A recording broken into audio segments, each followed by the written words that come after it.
দিল্লির লালকেল্লা সংলগ্ন এলাকায় 12 নভেম্বর ভয়াবহ গাড়ি বিস্ফোরণে 13 জন নিহত ও 20 জন আহত হলেও ভারত এবার পাকিস্তানের নাম উল্লেখ করেনি। অতীতের যে কোনো বড় হামলায় দ্রুতই সীমান্ত পারের সন্ত্রাসের অভিযোগ তুলত দিল্লি, কিন্তু এবার মোদী সরকার স্পষ্ট নীরব। শেষ কবে এমন ঘটেছে? ভারতে হামলা হয়েছে অথচ পাকিস্তানের দিকে আঙুল তুলেনি মোদী সরকার।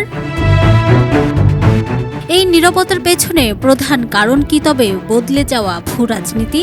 বিস্ফোরণকে সরকার সন্ত্রাসবাদী ও দেশবিরোধী শক্তির কাজ বললেও এটিকে অ্যাক্ট অফ ওয়ার ঘোষণা করতে পারছে না, কারণ তা করলে স্থগিত থাকা অপারেশন সিঁদুর আবার শুরু করতে হবে, যা বর্তমান আন্তর্জাতিক পরিবেশে ভারতের জন্য কঠিন।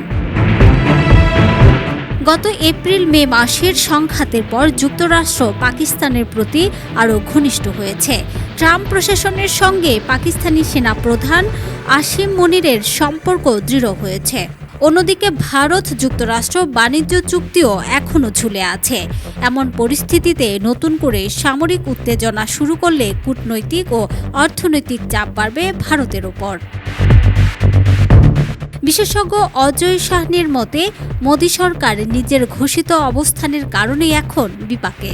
তারা বলেছিলেন ভবিষ্যতের যে কোনো বড় সন্ত্রাসী হামলাকে অ্যাক্ট অফ ওয়ার ধরা হবে, কিন্তু সে নীতির কোনো পরিষ্কার কাঠামো না থাকায় এখন পাকিস্তানকে দোষারোপ করলেও জনগণ প্রশ্ন করবে, তাহলে অপারেশন সিঁদুরের পরবর্তী পদক্ষেপ কবে?